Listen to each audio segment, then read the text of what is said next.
ಕಳೆದ 2 ದಿನದಿಂದ ಒಂದು ವಿಡಿಯೋ ವೈರಲ್ ಆಗ್ತಾ ಇದೆ. ಆ ವಿಡಿಯೋದಲ್ಲಿ ಒಬ್ಬ ಶಾಲಾ ಬಾಲಕಿ ಕೆಲವು ಮಾತುಗಳನ್ನು ಆಡಿದ್ದಾಳೆ. ನಾವು ಇವು ಯಾವುದನ್ನು ಶಾಲೆಯಲ್ಲಿ ಓದಲೇ ಇಲ್ವಲ್ಲ, ನಾವು ಬರೀ ಗಾಂಧಿ ನೆಹರು ಇಷ್ಟನ್ನೇ ಓದ್ಕೊಂಡು ಬಂದ್ವಲ್ಲ, ನಮ್ಗೆ ಎಂಥ ಮೋಸ ಆಯಿತು, ಇನ್ನು ಎಷ್ಟೆಷ್ಟು ಇತಿಹಾಸವನ್ನು ನಾವು ಓದಬೇಕಾಗಾದ್ರೆ. ಈಗ ಏನು ಛಾವಾ ಸಿನಿಮಾ ಬಂತು, ಸಂಭಾಜಿಯ ಸಾವಿನಲ್ಲಿ ಆ ಸಿನಿಮಾ ಅಂತ್ಯ ಆಗುತ್ತೆ. ಆದರೆ ಔರಂಗಜೇಬನ ಆ ದಾರುಣ ಸಾವು ನಮಗೆ ಯಾವ ಪಠ್ಯದಲ್ಲೂ ಇರಲೇ ಇರಲಿಲ್ಲ. ಮೊಘಲರು ನಡೆಸಿದಂಥ ದೌರ್ಜನ್ಯಗಳು ಯಾವುವೂ ಸಹ ನಮ್ಮ ಪಠ್ಯದಲ್ಲಿ ಬರಲೇ ಇಲ್ಲ. ವಿಕ್ರಮ್ ಸಂಪತ್ ಅಂತ ಭಾರತದಲ್ಲಿ ನಾವು ಭಾರತೀಯರ ಸೋಲಿನ ಸರಣಿಯನ್ನೇ ನಮ್ಮ ಇತಿಹಾಸದಲ್ಲಿ ಹೇಳ್ಕೊಂಡು ಬಂದ್ವಿ ಹೊರತು ಭಾರತದ ವೀರ ಪರಂಪರೆಯನ್ನು ನಾವು ಹೇಳಲೇ ಇಲ್ಲ. ರಾಣಿ ಅಬ್ಬಕ್ಕದೇವಿ ಆಕೆಯ ಸಾಹಸ ಗಾಥೆಯನ್ನು ನಮ್ಮಲ್ಲಿ ಯಾವ ಶಾಲೆ ಯಾವ ಪಠ್ಯದಲ್ಲಿದೆ ಸ್ವಾಮಿ? ಕೃಷ್ಣದೇವರಾಯನ ಶೌರ್ಯವನ್ನು ವಿವರಿಸುವಂಥ ಪಾಠಗಳು ಯಾವ್ದಾದ್ರು ಇದೆಯಾ ಯಾವ್ದಾದ್ರು ಕ್ಲಾಸ್ನಲ್ಲಿ? ಕೃಷ್ಣದೇವರಾಯನ ಅಳಿಯ ರಾಮರಾಯ, ಆತನ ಸೈನ್ಯದಲ್ಲೇ ಇದ್ದಂತಹ ಕೆಲವು ಮುಸ್ಲಿಂ ಸೇನಾಧಿಕಾರಿಗಳು ಹೇಗೆ ಮೋಸ ಮಾಡಿದ್ರು. ಪುಲಿಕೇಶಿ ಸಾಮ್ರಾಜ್ಯ ಕರ್ನಾಟಕದಿಂದ ಹಿಡಿದು ಗುಜರಾತ್ವರೆಗೆ ಹಬ್ಬಿತ್ತು. ಒಡೆಯರ್ ಸಾಮ್ರಾಜ್ಯಕ್ಕೆ ಹೈದರಾಲಿ ಹೇಗೆ ಬಂದು ಸೇರಿಕೊಂಡ. ಹಿಂದೂಗಳ ಮೇಲೆ ಆದಂಥ ದೌರ್ಜನ್ಯ, ಯಾವುದೇ ದೌರ್ಜನ್ಯ ನಮ್ಮ ಯಾವುದೇ ಪಠ್ಯಪುಸ್ತಕದಲ್ಲಿಲ್ಲ. ಶಾಲೆಗೇ ಹೋಗದವರನ್ನು ಇಡೀ ದೇಶದ ಶಿಕ್ಷಣ ಮಂತ್ರಿಯನ್ನಾಗಿ ಮಾಡಿದ್ರು ನೆಹರು. ಎಲ್ಲಿ ಈಗಿನ ಮುಸಲ್ಮಾನರು ಕೋಪ ಮಾಡ್ಕೊಂಡ್ಬಿಡ್ತಾರೋ ಅನ್ನುವಂಥ ಹುಸಿ ಜಾತ್ಯತೀತೆಯ ಭ್ರಮೆಯಲ್ಲಿ ಬಿದ್ದು ನಿಜವಾದ ಇತಿಹಾಸವನ್ನು ಮುಚ್ಚಿಟ್ಟು. ಸ್ನೇಹಿತರೆ ನಮಸ್ಕಾರ, ಹೊಸ ದಿಗಂತ ಡಿಜಿಟಲ್ ಚಾನಲ್ಗೆ ಸ್ವಾಗತ. ಕಳೆದ 2 ದಿನದಿಂದ ಒಂದು ವಿಡಿಯೋ ವೈರಲ್ ಆಗ್ತಾ ಇದೆ. ಆ ವಿಡಿಯೋದಲ್ಲಿ ಒಬ್ಬ ಶಾಲಾ ಬಾಲಕಿ ಕೆಲವು ಮಾತುಗಳನ್ನು ಆಡಿದ್ದಾಳೆ. ಆಕೆ ಆ ಮಾತುಗಳನ್ನು ಆಡಿದ್ದು ಮರಾಠಿ ಮತ್ತು ಹಿಂದಿಯಲ್ಲಿ ಬಂದಿರುವಂತಹ ಛಾವಾ ಸಿನಿಮಾವನ್ನು ನೋಡಿದ ನಂತರ. ಶಿವಾಜಿಯ ಮಗ ಸಂಭಾಜಿಯ ದಾರುಣ ಕಥೆಯನ್ನು ಹೊಂದಿರುವಂತಹ ಛಾವಾ ಸಿನಿಮಾ ನೋಡ್ಕೊಂಡು ಬಂದು ಆ ಹುಡುಗಿ ಈ ವಿಡಿಯೋವನ್ನು ಮಾಡಿದ್ದಾಳೆ.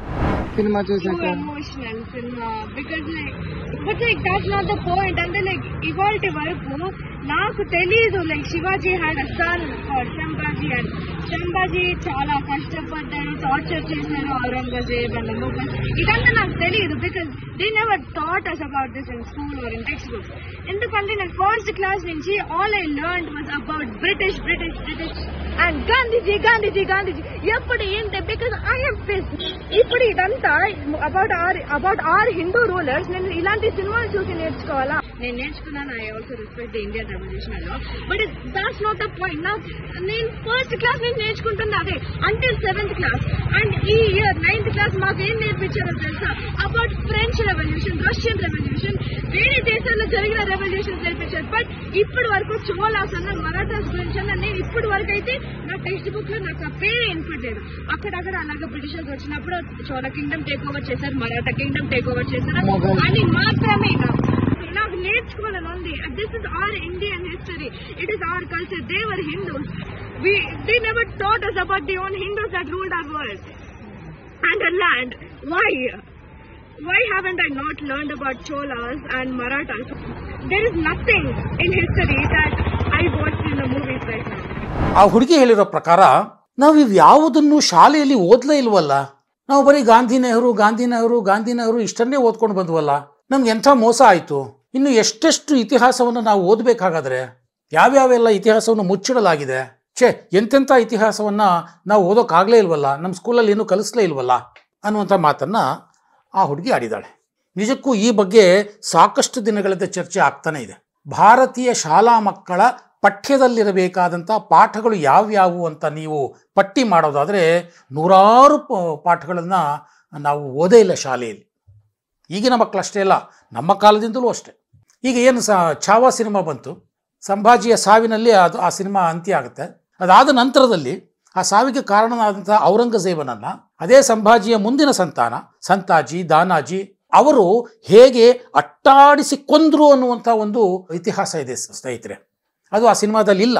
ಆದರೆ ಔರಂಗಜೇಬನ ಆ ದಾರುಣ ಸಾವು ನಮಗೆ ಯಾವ ಪಠ್ಯದಲ್ಲೂ ಇರಲೇ ಇರಲಿಲ್ಲ. ಅದನ್ನು ನಮಗೆ ಕಲಿಸಲೇ ಇಲ್ಲ. ನಮಗೆಲ್ಲ ಕಲಿಸಿದ್ದು ಮೊಘಲರು ದಂಡೆತ್ತಿ ಬಂದರು, ಮೊಹಮ್ಮದ್ ಗಜ್ನಿ ದಂಡೆತ್ತಿ ಬಂದ, 17 ಬಾರಿ ಇವನೊಬ್ಬ ದಂಡೆತ್ತಿ ಬಂದ, ಸೋಮನಾಥ ದೇವಾಲಯವನ್ನು ಪುಡಿ ಮಾಡ್ದ, ಶಹಜಹಾನ್ ತಾಜ್ ಮಹಲನ್ನು ಕಟ್ಟಿಸ್ದ, ಅಕ್ಬರ್ನ ಆಡಳಿತ ಅದ್ಭುತವಾಗಿತ್ತು. ಮೊಘಲರು ನಡೆಸಿದಂಥ ದೌರ್ಜನ್ಯಗಳು ಯಾವುವೂ ಸಹ ನಮ್ಮ ಪಠ್ಯದಲ್ಲಿ ಬರಲೇ ಇಲ್ಲ. ಇದನ್ನೇ ಪಾಪ ಆ ಹುಡುಗಿ ಅಚ್ಚರಿಯಿಂದ ಹೇಳಿದ್ದು, ಅರೆ ಇವು ಯಾವನ್ನೂ ನಾವು ಓದಲೇ ಇಲ್ವಲ್ಲ ಅಂತ. ವಿಕ್ರಮ್ ಸಂಪತ್ ಅಂತ ಯುವ ಇತಿಹಾಸಕಾರರು ಒಂದು ಪುಸ್ತಕವನ್ನು ಬರೆದಿದ್ದಾರೆ, forgotten brave arts of India ಅಂತ. ಸೊ ಭಾರತದಲ್ಲಿ ನಾವು ಭಾರತೀಯರ ಸೋಲಿನ ಸರಣಿಯನ್ನೇ ನಮ್ಮ ಇತಿಹಾಸದಲ್ಲಿ ಹೇಳ್ಕೊಂಡು ಬಂದ್ವಿ ಹೊರತು ಭಾರತದ ವೀರ ಪರಂಪರೆಯನ್ನು ನಾವು ಹೇಳಲೇ ಇಲ್ಲ ಅನ್ನುವಂಥ ಮಾತನ್ನು ಅವರು ತಮ್ಮ ಪುಸ್ತಕದಲ್ಲಿ ಹೇಳ್ತಾರೆ. ಅದಕ್ಕೆ ಪೂರಕವಾಗಿ ನೂರಾರು ಉದಾಹರಣೆಗಳನ್ನು ಕೊಡ್ತಾರೆ. ಅಷ್ಟೆಲ್ಲ ಉದಾಹರಣೆಗಳನ್ನು ನಾನು ಕೊಡಲಿಕ್ಕೆ ಹೋಗೋದಿಲ್ಲ ಈಗ. ಆದರೆ ಕರ್ನಾಟಕದ್ದೇ ಒಂದು 3-4 ಉದಾಹರಣೆಗಳನ್ನು ನಾನು ತಗೊಳ್ತೇನೆ. ರಾಣಿ ಅಬ್ಬಕ್ಕದೇವಿ, ಕರಾವಳಿಯ ಉಳ್ಳಾಲದ ರಾಣಿ, ಆಕೆಯ ಸಾಹಸ ಗಾಥೆಯನ್ನು ನಮ್ಮಲ್ಲಿ ಯಾವ ಶಾಲೆ ಯಾವ ಪಠ್ಯದಲ್ಲಿದೆ ಸ್ವಾಮಿ ಆ ಮಕ್ಕಳು ಓದಿದ್ದಾರೆ. ರಾಣಿ ಅಬ್ಬಕ್ಕದೇವಿಯ ವೀರ ಚರಿತ್ರೆಯನ್ನು ನಾವ್ಯಾರೂ ಓದಲೇ ಇಲ್ಲ. ಆಕೆ ಪೋರ್ಚುಗೀಸರ ವಿರುದ್ಧ ಹೇಗೆ ಹೋರಾಡಿದ್ಲು, ಆ ಭಾಗದಲ್ಲಿ ದಂಡಿಯಾಗಿ ಸಿಗುವಂಥ ತೆಂಗಿನಕಾಯಿಯಲ್ಲಿ ಸ್ಫೋಟಕಗಳನ್ನಿಟ್ಟು ಪೋರ್ಚುಗೀಸರ ಸೇನಾ ನೆಲೆಯ ಮೇಲೆ ಅದನ್ನು ಹೇಗೆ ಎಸೆಯಲಾಯಿತು, ಅವರ ಪೋರ್ಚುಗೀಸರ ಸಾಮ್ರಾಜ್ಯವನ್ನು ಹೇಗೆ ಧ್ವಂಸ ಮಾಡಲಾಯಿತು, ಇದು ಯಾವುದನ್ನಾದರೂ ನಾವು ಓದಿದ್ದೀವ? ಯಾವುದಾದ್ರು ಸ್ಕೂಲ್ ಟೆಕ್ಸ್ಟ್ ಬುಕ್ನಲ್ಲಿ ಇದೆಯಾ? ಇಲ್ಲವೇ ಇಲ್ಲ.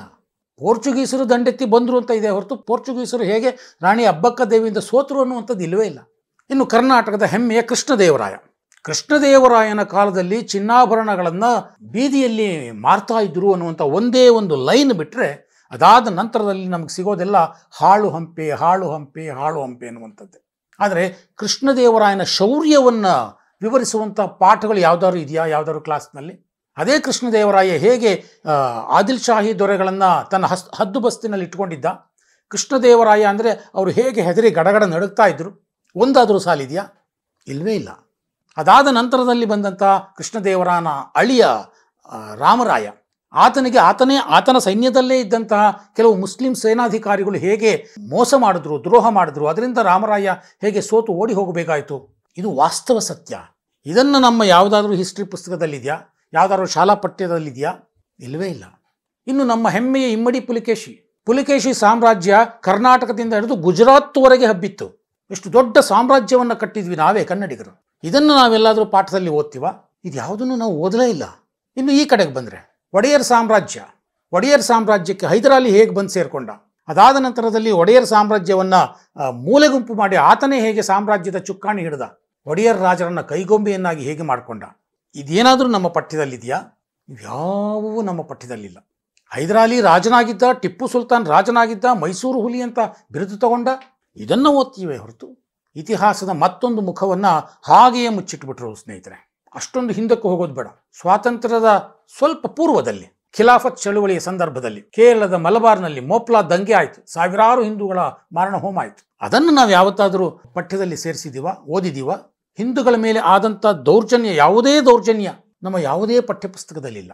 ಸೊ ಇತಿಹಾಸವನ್ನು ಸರಿಯಾದ ರೀತಿಯಲ್ಲಿ ಓದಬೇಕಾದ್ದು, ಮಕ್ಕಳಿಗೆ ಕಲಿಸಬೇಕಾದ್ದು ನಮ್ಮ ಕರ್ತವ್ಯ. ಇತಿಹಾಸವನ್ನು ಇತಿಹಾಸವಾಗಿಯೇ ನೋಡಬೇಕು.